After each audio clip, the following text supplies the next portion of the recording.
नाज़रीन, drama serial आफत के अगले एपिसोड में आपको दिखाया जाएगा कि महक और वरीशा अपनी चालों में कामयाब तो हो ही चुकी हैं और अब महक तो एक बहुत बड़ी चाल चलने वाली है, क्योंकि वो देख चुकी है कि मुख्तार साहब पर तो अपने मरे हुए भाई का भूत सवार है। इसलिए उससे जो भी डिमांड करेगी मुख्तार साहब फ़ौरन से वो उसकी हर डिमांड मानेंगे। इसलिए तो वह हक महर के नाम पर काफ़ी सारा पैसा और इस घर को वरीशा के नाम लगवाने वाली है। जब महक ये प्लानिंग कर रही होगी और महमूद को वो बड़ी खुशी से ये सब कुछ बता रही होगी, तो अब उसने ये प्लानिंग करनी है। तो महरुनिसा, जो कि महक की चालों से अच्छी तरह वाकिफ़ है और अब वो महक पर भी नज़र रखे हुए है कि महक की बातें सुन लेती है जब महक को महमूद के सामने बातें कर रही होती है। और अब महरुनिसा महक और वरीशा के खिलाफ सबूत इकट्ठे करेगी, क्योंकि उसे पता है कि अगर वो इस तरह से मुख्तार साहब और बीजान को कुछ भी बताएगी महक और वरीशा के बारे में, तो उनको यही लगेगा कि महक पर ये इल्ज़ाम लगा रही है और वरीशा को महरुनिसा अपनी बहू नहीं बनाना चाहती। इसलिए तो ये सब कुछ कर रही है। वो इन माँ बेटियों के खिलाफ सबूत इकट्ठे करेगी और इनका असली चेहरा मुख्तार साहब के सामने ला कर दिखाएगी। इन दोनों माँ बेटियों की हकीकत क्या है। दूसरी तरफ महमूद, जो कि लालच में इतना अंधा हो चुका है, पहले उसने महक को इस्तेमाल किया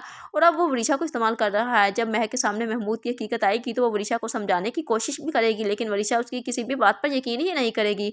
उसे यही लगेगा कि उसकी माँ उसको उसके सौतेले बाप के खिलाफ कर रही है।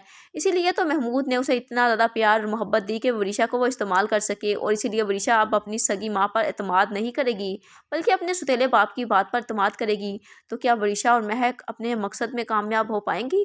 जानने के लिए देखते रहिए ड्रामा सीरियल आफत। If you like my videos, please like and subscribe my channel.